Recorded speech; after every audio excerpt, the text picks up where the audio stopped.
बिस्मिल्लाहिर्रहमानिर्रहीम, अस्सलाम वालेकुम। मैं शाहिद सकलैन हूँ। आप मुझे मेरे यूट्यूब चैनल फेसबुक पेज पे देख रहे हैं। 22 फरवरी है और हफ्ते का दिन है। गुज़श्ता वीडियो में मैंने आपसे कहा था कि शिराज़ का एक इंटरव्यू आज आपने सारा दिन ख़बरों में देखा होगा। इस इंटरव्यू को मैंने भी बड़े गौर से देखा है। तमाम दोस्त जिन्होंने इंटरव्यू किया है, ज़ाहिर बात है वो मेरे सहाफ़ी दोस्त ही थे। आज जब शिराज़ को इंटरव्यू के लिए पेश किया गया तो वहाँ पर तकरीबन जो है वो बहुत सारे TV चैनल्स के लोग मौजूद थे। इस इंटरव्यू में क्या कुछ सामने आया है, कौन सी बातें आई हैं, आखिर क्यों कत्ल किया गया है मुस्तफ़ा आमिर को और उसको क्या बताने की इस इंटरव्यू में कोशिश की गई, आज की इस वीडियो में ये ज़रा आपके साथ शेयर करेंगे। और अदालत में आज बड़ी हैरानकुन डेवलपमेंट्स हुई हैं। वो मेरा मकसद, क्योंकि अदालत इस तरह आज रिपोर्ट नहीं हुई पूरा दिन कि अदालत में क्या क्या हुआ था, वो आपके सामने रखेंगे। और कत्ल की जो असल वजह है वो कोई लड़की है, कोई तस्वीर है या कोई तंजीम है, ये चीज़ मामला जो है वो मज़ीद उलझता हुआ नज़र आ रहा है। पहले मेरे ख़्याल से मैं आपके सामने रख देता हूँ जो आज अदालत में जो कुछ हुआ वो सबसे इम्पॉर्टेंट डेवलपमेंट है। ज़ाहिर है मुल्ज़मान को पेश किया गया था, पिछली दफ़ा जब पेश किया गया था हमने आपको अपडेट दिया था, मुल्ज़मान का रिमांड हो गया था। अदालत ने आज एक बार फिर पुलिस ने जो है वो बख्तरबंद गाड़ी में नहीं बल्कि आम 2 मोबाइल्स में इन मुल्ज़मान को अलग अलग, शिराज़ और अरमगान को दहशतगर्दी की अदालत में, इंसदाद दहशतगर्दी की अदालत में कराची में पेश किया। और वहाँ पे भी जो है जो सूरत हाल हुई वो मैं आपके सामने रख देता हूँ। प्रोसिक्यूशन ने जो मुल्ज़मान को पेश किया और उन्होंने कहा कि हमें 14 दिन का मज़ीद रिमांड चाहिए। क्यों? तफ्तीशी अफसर ने बताया कि मुल्ज़िम अरमगान और इसके जो दोस्त शिराज़ हैं, इन दोनों का हमने 164 का बयान करना है। मुल्ज़िम अरमगान के घर से मिलने वाले असलहे और लैपटॉप का भी हमने फोरेंसिक करवाना है। मुल्ज़िम जो है हमसे ने इससे मज़ीद तफ्तीश भी करनी है और हमें इसका 14 दिन का जो है वो रिमांड दिया जाए, ये जो बेस बनाई गई पुलिस की तरफ से और कहा गया कि हमें रिमांड दिया जाए।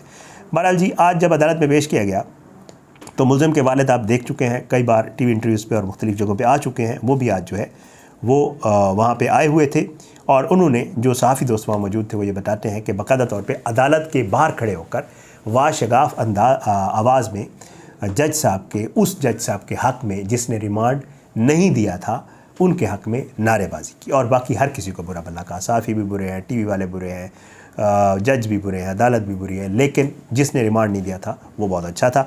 उसके हक़ में बताया जा रहा है कि उसने नारेबाजी की। उसके अलावा एक और डेवलपमेंट आज हुई है जी, और वो ये है कि आज बाकायदा तौर पे मुल्ज़िम अरमगान जो है उसकी वालिदा भी कोर्ट में आई थी। हमारे सहाफ़ी दोस्तों से उनकी वालिदा की जो बात हुई है वो ये बताते हैं कि जी इनकी वालिदा जो है इनके वालिद कामरान कुरैशी से सेपरेशन हुई है और वो अलग से, बताने का मकसद इसलिए, ये बड़ा पर्सनल सा मामला है, बता इसलिए रहा हूँ क्योंकि आज वो अपना एक वकील करके ले आई थी। मतलब एक तो अरमगान के वालिद ने वकील किया हुआ है, ठीक है, लेकिन आज एक और वकील भी अदालत में पेश हुआ और वो था इनके वालिदा की तरफ से। तो लोगों ने पूछा कि 2 वकील, वालिद अलग वालिदा अलग वकील, तो फिर पता चला कि जी क्योंकि ये अलग अलग हैं तो इस वजह से उन्होंने वकील अलग किया हुआ है। अच्छा, उसके बाद जी जब मुल्ज़िम अरमगान को जो है वो अदालत में पेश किया गया तो जज साहब ने पूछा कि जी मुल्ज़िम के हवाले से जब उसकी हाज़िरी करवाई गई, जैसे अदालत में होता है, आप सब जानते हैं, हम आपको बताते रहते हैं, तो मुल्ज़िम ने जज साहब से कहा कि जी एक तो ये पुलिस वाले मुझे बलूचिस्तान ले गए थे और वहाँ जाकर इन्होंने मुझे कहा कि यहाँ से भागो, हम तुम्हें गोली मारेंगे। और इस पर जज साहब ने पूछा कि जी क्या वाकई ऐसा है, तो पुलिस ने इससे इनकार कर दिया। अब ये सब कुछ हुआ तो वहाँ पर मौजूद सहाफ़ी दोस्त ये बताते हैं कि जी मुल्ज़िम अरमगान जो है वो एक बार फिर अदालत में धड़ाम से नीचे गिर गया और उसने ये शो कराया कि शायद वो बेहोश हो गया है। जज साहब ने जब पूछा, पुलिस वालों ने कहा कि जी ये ऐसा कुछ नहीं है, ये बिल्कुल ठीक ठाक है, हमने इसका मेडिकल करवाया है और ये पहले भी अदालत में ये वाला काम कर चुका है। हम इसको उठा के ले गए थे जब पिछली दफ़ा भी अदालत में बेहोश हुआ था, जब वहाँ पे जाके हमने इसका मेडिकल करवाया तो ये बिल्कुल ठीक होता है। ये महज, दूसरी अल्फाज में उन्होंने कहा कि ये महज ड्रामे कर रहा है और ऐसा इसको कुछ नहीं है कि ये गिर जाता है। बहरहाल जी ताहिर तनोली साहब ये मुल्ज़िम की वालिदा की तरफ से वकील थे और बताया ये जा रहा है कि मुल्ज़िम के जो वालिद हैं और मुल्ज़िम हैं उन्होंने ना मुल्ज़िम की वालिदा से कोई गुफ्तगू की, ना उनके वकील को कोई ज़्यादा लिफ्ट कराई। वो माँ थी, ज़ाहिर बात है, वो आई और अदालत में वो पेश हुई। लेकिन सहाफ़ी दोस्तों से गुफ्तगू में उन्होंने ये ज़रूर कहा कि जी ये जो सब कुछ हो रहा है अरमगान का और ये सारा मामला है, इसमें सबसे बड़ा हाथ जो है वो अरमगान के वालिद का। ये वहाँ पे साफ़ी दोस्त जो मौजूद थे वो ये बता रहे हैं कि जी इस सारे का जो किया धरा हो रहा है आज, इसका ज़िम्मेदार कमरान कुरैशी है। ये उसकी वालदा ने कहा और वहाँ साफ़ी दोस्त बताते हैं। बहरहाल जी पुलिस ने 14 दिन का रिमांड मांगा और अदालत ने पुलिस को जो है वो 5 दिन का रिमांड बाकायदा तौर पे दे दिया है मुलज़िम अरमगान का और शिराज़ का। और ये भी कहा है कि दोनों मुलज़मान का मेडिकल करवाया जाए और अगली ज़ाहिर बात है उसके ऊपर जो है वो उन्होंने कहा अगली समात पे अपनी रिपोर्ट पेश करें। मुलज़िम शिराज़ की सिस्टर भी आई हुई थी। मुलज़िम अरमगान की माँ और मुलज़िम शिराज़ की सिस्टर, इन दोनों ने मुलाकात के लिए कहा कि जी हमारी मुलाकात करने दी जाए हमें, लेकिन अदालत ने उनकी वो दरख्वास्त वैसे वापस कर दी और इनको मुलाकात नहीं करवाई गई।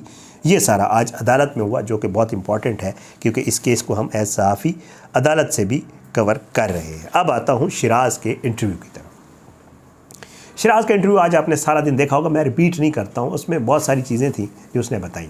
तमाम टीवी चैनल्स को बुलाया गया था, वहाँ पे टीवी चैनल्स ने इंटरव्यू किया। उसने एक ही कहानी सुनाई कि जी ये हुआ वो हुआ, मैं दोस्त नहीं था अरमगान का, बचपन के दोस्त थे, हम अलग हो गए थे, किसी मेले में बिछड़ गए थे, फिर उसके बाद हम मिले और मैंने उससे इम्प्रेस हुआ। इम्प्रेस होने के बाद मेरी दोबारा दोस्ती की। मुस्तफ़ा आता था, ये नशा करते थे, मिल के इकट्ठे बैठते थे। उस दिन भी यही हुआ। मुस्तफ़ा आया और फिर उसके बाद जो है नशा किया हमने मिल के। मुस्तफ़ा कोई शॉपर लाया था, इसने उसको पैसे दिए और इनके आपस में जो है वो तलखलामी हुई, डंडा उठाया, अरमगान ने तशद्दुद किया। ये सारी स्टोरी उसने आपने सुनी होगी उसके इंटरव्यू में। एक चीज़ जो मुझे इस इंटरव्यू में नज़र आई है, जो मैं आपके साथ, ये मेरा एनालिसिस है, गलत भी हो सकता है, मैं एक सहाफ़ी हूँ, मैं ऐसी केसेस कवर करता हूँ। 2-3 चीज़ें मुझे उसके इंटरव्यू में नज़र आई हैं। एक तो इस सारे इंटरव्यू में उसने अपने आप को बचाने की कोशिश की है, आल दो वो इस केस में शरीक मुलज़िम है। इस सारे एपिसोड के दौरान जो उसने बताया कि जी इस तरह अरमगान आया के घर आया, वो अपना मुस्तफ़ा और उसको मारा गया और मैं उसकी अरमगान की मदद करता रहा इस खौफ से कि कहीं अरमगान मुझे ना मार दे। उसने सारे इस इंटरव्यू में ये बताया। इस शख्स ने मुस्तफ़ा को बंधवाया भी सही, इस शख्स ने मुस्तफ़ा को गाड़ी में भी डलवाया, इस शख्स ने गाड़ी में पेट्रोल भी डाला ले आके अरमगान के कहने पे, इस शख्स ने वो पेट्रोल वाला टैंक जो है वो गाड़ी में भी रखा। इस शख्स ने जब वहाँ पे अरमगान ने मुस्तफ़ा को आग लगाई उसको नहीं बचाया। ये शख्स वहाँ से भागकर सड़क तक आया, पीछे अरमगान आया और इसको कहा फ़ौरन चलो, उसके पास पिस्टल था। ये शख्स ये बताता है कि जब होटल पे हम पहुँचे तो अरमगान के पास असला था। मुझे वेटर ने कहा कि जी आपको कहीं जान का ख़तरा नहीं है, मैं बड़ा खौफ का शिकार था और ये और वो और ये सब कुछ।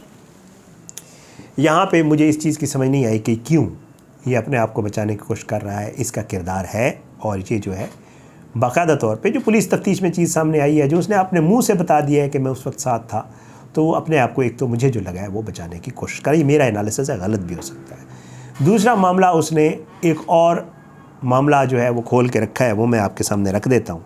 आपने भी ये इंटरव्यू सुना होगा। उसने कहा कि जी जब वो मार रहा था अरमगान मुस्तफ़ा को तो उससे 3 सवाल कर रहा था। एक, तुम्हारा उस लड़की से क्या ताल्लुक़ है? इसका मतलब इसके पीछे कोई लड़की ज़रूर है, ये सारा मामला लड़की की वजह से हुआ है, इसके अलावा कोई मामला नहीं, मनशियात कुछ नहीं है, ये लड़की का मामला है। दूसरा, उससे सवाल पूछ रहा था कि तुमने मुझे छिले हुए केले की तस्वीर क्यों भेजी? जो लोग इन चीज़ों को अंडरस्टैंड करते हैं वो समझ सकते हैं।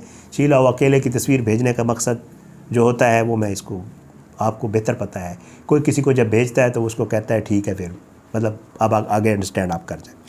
और तीसरा, मतलब उसको एक ये गुस्सा था कि उस लड़की से तुम्हारा क्या ताल्लुक़ है, और दूसरा ये था कि जी मैंने तुम्हें जब पूछा तो तुमने मुझे आगे तस्वीर भेजी और तो मेरी तौहीन की तुमने। दूसरा ये मामला था। और तीसरा, तुम किसके एजेंट हो? इसका मकसद ये है कि जो अरमगान है उसको किसी से कोई खौफ ज़रूर था। वो ये समझता था कि मुस्तफ़ा जो है ये किसी के लिए काम करता है, मनशियात वालों का कह दें, किसी का भी कह दें, जो भी, क्योंकि अरमगान पे भी पहले केसेस हैं जिसकी पुलिस तफ्तीश सामने ला चुकी है तफसील, और मुस्तफ़ा पे भी केसेस हुए हैं।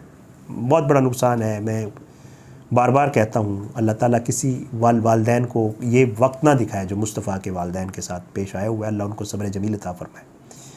लेकिन ये है कि इनका आपस में मामला ये वाला भी था। तो अब इसमें क्या वजह बनी है वो पुलिस ने ढूंढनी है।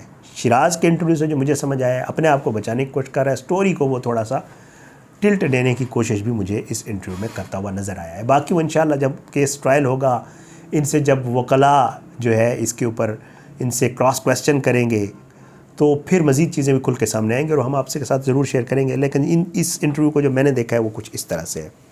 एक और चीज़, लड़कियों का जो ताल्लुक़ है इस केस के साथ वो क्या है, क्योंकि ये मामला बेटियों का है, ख़वातीन का है, ज़ाहिरी बात है इसके ऊपर ज़्यादा जो है वो बात नहीं करनी चाहिए। लेकिन इसमें अब ख़वातीन के नाम आना इसलिए शुरू हो गए हैं कि वो ख़वातीन इन पार्टीज़ में जो है वो इनके साथ शरीक होती थी और वो वहाँ मौजूद होती थी।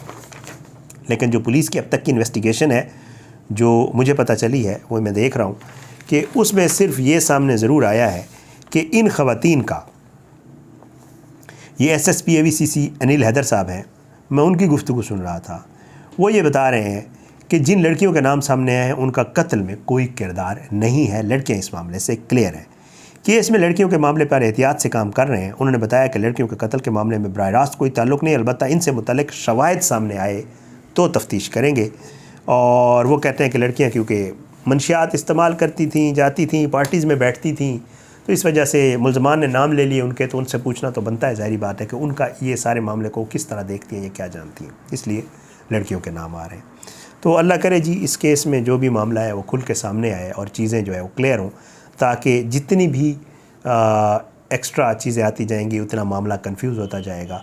मर्डर हुआ है, मुल्ज़मान ने इतराफ़ कर लिया है, ख़ुद माना है कि हमने मारा है, शरीक मुल्ज़िम ने भी और जो मुल्ज़िम जिसने ये सब कुछ किया है।